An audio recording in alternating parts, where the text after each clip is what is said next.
हिंदी साहित्य quick revision with आरती शर्मा। दोस्तों मेरा चैनल पसंद आए तो शेयर, लाइक और सब्सक्राइब ज़रूर करें। दोस्तों हमने निर्गुण धारा की प्रेम आश्रयी शाखा यानी सूफी शाखा से संबंधित 2 वीडियो कर लिए हैं, यानी 2 पार्ट हम कर चुके हैं। अभी ये तीसरा और अंतिम पार्ट है, ठीक है, जो कि आज ही समाप्त हो जाएगा। तो चलिए दोस्तों शुरू करते हैं। दोस्तों हमारा प्रश्न है 117, नंददास किसके प्रसिद्ध कवि हैं? तो दोस्तों नंददास अष्टछाप के प्रसिद्ध कवि हैं। तो यहाँ पर कुछ सगुण भक्ति से संबंधित प्रश्न भी हैं, ठीक है, तो आप उनके बारे में भी पढ़ लीजिए, लेकिन आपको फोकस रखना है सूफी संतों के बारे में, ठीक है। सूफी शाखा जो है और उससे संबंधित जितने भी संत हैं तो आप उनको ध्यान रखिए, ठीक है। तो 118वां प्रश्न है दोस्तों हमारा, नंददास कृत प्रेम आख्यानक परंपरा का काव्य कौन सा है? तो दोस्तों रूप मंजरी प्रेम आख्यानक परंपरा का काव्य है, जो कि किसने लिखा है? नंददास ने, ठीक है। अगला प्रश्न है हमारा, अगला प्रश्न है प्रश्न 119वां प्रश्न, रूप मंजरी में किसके प्रेम का चित्रण स्वच्छंद रूप से किया गया है? तो दोस्तों रूप मंजरी और कृष्ण के प्रेम का वर्णन रूप मंजरी में स्वच्छंद रूप से किया गया है। अगला प्रश्न है 120वां प्रश्न दोस्तों, रूप मंजरी की कथा का आरंभ कवि ने कैसे किया? तो दोस्तों रूप मंजरी की कथा का आरंभ कवि ने ईश्वर स्तुति, रचना का उद्देश्य और आत्म परिचय द्वारा किया, ठीक है। अगला प्रश्न देखते हैं, प्रश्न 121 दोस्तों, रूप मंजरी में किस भाषा का प्रयोग हुआ है? तो दोस्तों ब्रज भाषा का प्रयोग हुआ है रूप मंजरी में। अगला प्रश्न है 122वां प्रश्न, रूप मंजरी में किस शैली का प्रयोग हुआ है? तो दोस्तों दोहा चौपाई शैली का प्रयोग हुआ है रूप मंजरी में। अगला प्रश्न देखते हैं, प्रश्न 123, सूफी कवि उस्मान किसके शिष्य थे? तो दोस्तों चिश्ती वंश की परंपरा के हाजी बाबा के शिष्य थे। कौन? सूफी कवि उस्मान, ठीक है, हाजी बाबा के शिष्य। अगला प्रश्न है 124वां प्रश्न दोस्तों, उस्मान किसके समकालीन थे? तो दोस्तों उस्मान जहांगीर के समकालीन थे। 125वां प्रश्न है दोस्तों, चित्रावली किसकी रचना है? तो दोस्तों उस्मान की रचना है चित्रावली। 126वां प्रश्न है दोस्तों, चित्रावली का रचनाकाल क्या है? तो दोस्तों 1613 चित्रावली का रचनाकाल है, ठीक है। कहीं कहीं 1614 भी मिला है, तो आप एक बार इसको कंफर्म कर लीजिए, ठीक है। वैसे ज़्यादातर जो मिला है वो 1613 ईस्वी है, ठीक है। आगे देखते हैं अगला प्रश्न, प्रश्न 127, चित्रावली में किसकी कथा का वर्णन है? तो दोस्तों नेपाल के राजकुमार सुजान और रूपनगर की राजकुमारी चित्रावली की प्रेम कथा का वर्णन है, ठीक है। अगला प्रश्न है 128वां प्रश्न, अंग्रेजों के द्वीप का वर्णन किस रचना में मिलता है? तो दोस्तों चित्रावली में मिलता है अंग्रेजों के द्वीप का वर्णन, ठीक है। अगला प्रश्न देखते हैं, प्रश्न 129 है दोस्तों, चित्रावली का उद्देश्य क्या है? तो चित्रावली का उद्देश्य है अमर होने की इच्छा पूर्ति करना, ठीक है। अगला प्रश्न देखते हैं, प्रश्न 130वां है दोस्तों, बुद्धि, यहाँ पर पंक्ति है, ध्यान से सुनिए, ठीक है। जाकी बुद्धि होए अधिकाई आन कथा एक कहे बनाई, ठीक है। तो ये पंक्ति किसकी है? ये पंक्ति उस्मान की है, ठीक है, उस्मान की पंक्ति है। अगला प्रश्न है 131वां प्रश्न दोस्तों, पूहेकर की रचना कौन सी है? तो दोस्तों रस रत्न पूहेकर की रचना है। इंपॉर्टेंट क्वेश्चन है, ठीक है दोस्तों, याद रखिए। आगे बढ़ते हैं, प्रश्न 132वां प्रश्न, ठीक है दोस्तों, देखते हैं रस रत्न में किसके प्रेम का निरूपण किया गया है।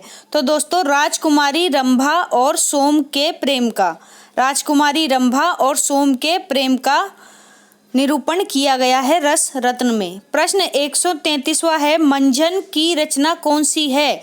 तो दोस्तों मंजन की रचना है मधुमालती। ठीक है, इनके नाम में भी माँ है और इनकी रचना के नाम में भी माँ है। ठीक है, तो यानी मंजन की रचना मधुमालती। ठीक है, अगला प्रश्न देखते हैं। प्रश्न 134। तो 134वां प्रश्न है दोस्तों मधुमालती में किसकी कथा का वर्णन है। तो दोस्तों नायक मनोहर और महारस नगर की राजकुमारी मधुमालती की प्रेम कथा का वर्णन है। ठीक है, मधुमालती की कथा का वर्णन है। आगे बढ़ते हैं दोस्तों। प्रश्न 135। तो दोस्तों मंजन कृत मधुमालती कैसा काव्य है। तो दोस्तों हिंदी का प्रथम प्रबंध काव्य, हिंदी का पहला प्रबंध काव्य माना गया है। ठीक है, कौन सा, मधुमालती, जिसके रचनाकार कौन है, मंजन। अगला प्रश्न है 136वां प्रश्न मधुमालती में किसका सर्वथा अभाव है। तो दोस्तों बहुपत्नीवाद का सर्वथा अभाव है मधुमालती में। अगला प्रश्न है दोस्तों 137वां प्रश्न 137। तब घर में बैठे रहे नाही हाथ बाजार, मधुमालती मृगावती पोथी दोए उचार। ठीक है, फिर से सुन लीजिए। तब घर में बैठे रहे नाही हाथ बाजार, मधुमालती मृगावती पोथी दोए उचार। ठीक है, इन पंक्तियों का उल्लेख कहाँ मिलता है। तो दोस्तों बनारसी दास की आत्मकथा अर्ध कथानक में। अर्ध कथानक क्या है, एक आत्मकथा है और किसकी है, बनारसी दास की है। और इसमें किसका उल्लेख मिलता है, इन पंक्तियों का। पंक्ति कौन सी है, तब घर में बैठे रहे नाही हाथ बाजार, मधुमालती मृगावती पोथी दोए उचार। ठीक है, अगली पंक्ति देखते हैं। अगला प्रश्न 148। ठीक है, तो 48 नहीं 38। प्रश्न 138 दोस्तों दक्षिण के शायर नसरती ने मधुमालती के आधार पर उर्दू में किस नाम से प्रेम कथा लिखी। तो दोस्तों गुलशने इश्क नाम से उर्दू में प्रेम कथा लिखी। किसने, दक्षिण के शायर नसरती ने। ठीक है, और किसको आधार बनाकर लिखी, मधुमालती को। अगला प्रश्न है 139वां प्रश्न। ठीक है, कुशल लाभ की रचनाएं कौन सी हैं। तो दोस्तों कुशल लाभ की रचनाएं हैं डोला मारूरा दूहा और माधवानल कामंद कला। ठीक है, तो माधवानल कामंद कला आलम की भी रचना है। तो दोस्तों मतलब इस नाम से 2-3 रचनाएं मिलती हैं। तो आप एक बार अच्छे से इनके रचनाकारों को और उनके क्रम को देख लीजिए। ठीक है, ताकि आपको कंफ्यूजन ना हो। अगला प्रश्न देखते हैं। प्रश्न 140 है जैन श्रावक जटमल की रचनाएं कौन सी हैं। तो दोस्तों जैन श्रावक जटमल की रचनाएं हैं प्रेम विलास, प्रेमलता की कथा, प्रेम विलास और प्रेमलता की कथा। ठीक है, अगला प्रश्न देखते हैं। प्रश्न 141। ठीक है, प्रश्न 141 है दोस्तों, पढ़ते हैं इसको। नारायण दास की रचना कौन सी है। तो दोस्तों नारायण दास की रचना है छिताई वार्ता। ठीक है, 142वां प्रश्न है दोस्तों शेख नबी की रचना कौन सी है। तो शेख नबी की रचना है ज्ञानदीप। 143वां प्रश्न है दोस्तों नरपति व्यास की रचना कौन सी है। तो दोस्तों नरपति व्यास की रचना है नल दमयंती। 144वां प्रश्न है दोस्तों मुकुंद सिंह और जानकवि की रचना कौन सी है। तो दोस्तों नल चरित। ठीक है, ये किसकी रचना है, मुकुंद सिंह और जानकवि की। ठीक है, प्रश्न 145वां प्रश्न है सूफी कवि नूर मोहम्मद किसके समकालीन थे। तो दोस्तों दिल्ली के बादशाह मुहम्मद शाह के समकालीन थे सूफी कवि नूर मोहम्मद। अगला प्रश्न है 146वां प्रश्न नूर मोहम्मद ने फारसी में किस ग्रंथ की रचना की। तो दोस्तों रोज़तुल हकायक की रचना की नूर मोहम्मद ने किसमें? फारसी में। ठीक है, अगला प्रश्न है 147वां प्रश्न दोस्तों, नूर मोहम्मद की रचनाओं का क्या नाम है? तो दोस्तों नूर मोहम्मद की रचनाएं हैं इंद्रावती और अनुराग बांसुरी। इंद्रावती और अनुराग बांसुरी दोनों रचनाएं इंपॉर्टेंट है दोस्तों, नेट के एग्जाम में आई हुई भी है। ठीक है, तो आप इसको अच्छे से कर लीजिए। ठीक है, आगे देखते हैं